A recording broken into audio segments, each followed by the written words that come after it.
Hi everybody, I'm Soledad O'Brien. I'm a journalist and I'm also a proud advisory council member for Advancing Black Pathways, which is an initiative from JPMorgan Chase to drive economic growth in the Black community. So thank you for tuning in to the JPMorgan Chase Career Series, where we share real advice and real tips on how to build lasting and rewarding careers. Today, I'm here with JPMorgan Chase Community Manager, Jared Evans, and Education and Counseling Market Manager, Regina Broadnax, two people who are committed to helping their communities get back on track to financial resilience. They're also going to share with us some tools and resources to help you better understand your finances and help you thrive on your financial journey. It's so nice to talk to both of you. Thank you. Thank you. Oh, my pleasure. When we talk about financial resilience, what does that actually mean?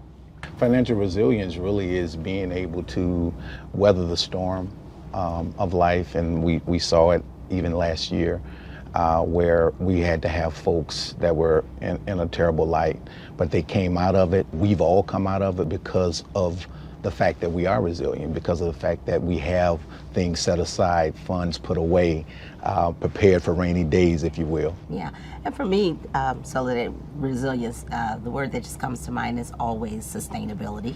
Yeah. So sustainability, and that's a lot of what we teach and we encourage, and really what is required to have made it through these turbulent times. What can a community manager do on the day-to-day for people who are struggling? Explain to me what your role is. So my role really is to be proximate in the community, to bring the bank and the community together. I'm a bridge. Because let's be honest, sometimes it's intimidating to see someone in a suit coming in from the neighborhood and, telling them your business. And there's some trust, right? And so as a community manager, we were branch managers and doing all the things that we have to do in the branch. But as a community manager, the branch side is taken out. I get to focus on the nonprofits, the churches, the people that are in the neighborhood. We provide financial education to people, and we will discuss with them the tools of savings and budgeting, how to keep your credit, maintain it, or if it's not there, build it up. I bring them financial education. I bring them knowledge. Knowledge is power.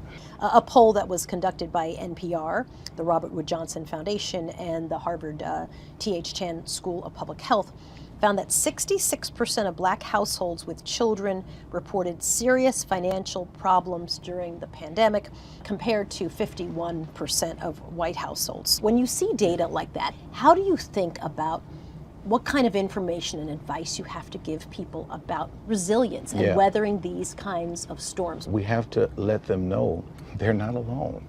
No one predicted this. And so we have to be honest with them and say your worries and your struggles technically are ours as well, but we will get through it. So managing and monitoring and maintaining credit scores has been a challenge.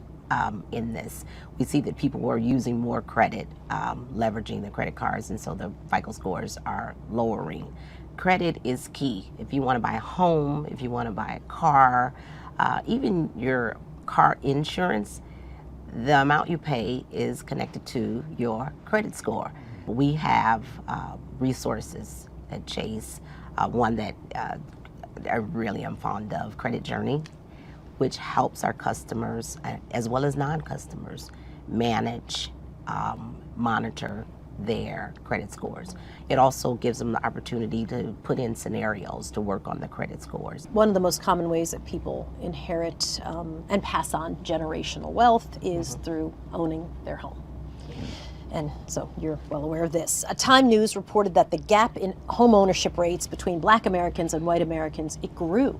It grew by 30% last year, a higher gap than when it was when racial discrimination in housing was legal. Right? It's illegal now, and that gap continues to grow. One of the reasons I joined the advisory team for Advancing Black Pathways was I love this idea of how do we jump in and very intentionally try to fix those gaps. Talk to me a little bit about the work that you guys are doing and the bank is doing in order to help on that front, specific details. We're working very hard at Chase to minimize the gap. We've got newly created roles to address the gap. Roles like our community home lending advisors, community managers, community lending managers.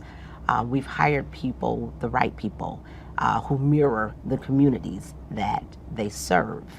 And they are working with our partners. Yeah, so intentionality is one of the words that I use quite frequently when I have Me these too. conversations. And it is a reason that I was lured from the institution I was working for before. I've never seen a firm take this stance. That's true. And I'm very proud of it, that you would create 150 community managers across the U.S. I'm one of 5 in Chicago, and I always say if we had 50, it wouldn't be enough. One of the products, it was, of our 30 billion Path Forward commitment. So under that commitment, one of the things that I am so excited to have been a part of and watched our Chase Home Buyer Grant grow. That grant is up to $5,000 now, and it is available in 6,700 of our minority communities. So we've been very intentional about increasing and expanding that grant to help more people achieve home ownership, giving them monies for their down payment and their closing costs. Even the people who own homes, we've not forgotten about them. Right. We have a grant, $2,500 to refinance if they're going into a particular product. So very intentional about the products and what we do to increase home ownership. And we believe that if we continue on this path, that at some point we will see the gap become a little smaller than it is today. I often think people think of banking and they think math, and you have to, that there's a certain kind of person, right, who can be in banking. Yeah. And they may not think that they're that person. What kind of a person do you think, what are the attributes of somebody who could, say, have the jobs that you have? Passion, passion, passion. But I tell you, there is nothing like the phone call that you receive from someone who just moved into their home and they say, I could not have done it without you. So you just have to have the passion. You talk about the numbers. I'm not a numbers person. It's not numbers, it's people. It's people. So community banking, what we do is all about people. You take care of the people, the numbers will come, they will fall in place. It's not a, it's passion for the people.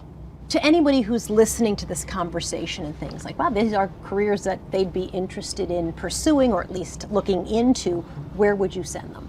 Absolutely. So we want them to visit careers.jpmorganchase.com. And they can view all the careers that are available in banking and doing the things that you guys do. Absolutely. Oh, fantastic. Well, thanks for a great conversation. I should also mention you can catch a replay of this episode, and in fact all the episodes in our career series. A big thank you to the JPMorgan Chase Career Series, which is brought to you by Advancing Black Pathways. I'm Soledad O'Brien. I'll see you on our next episode.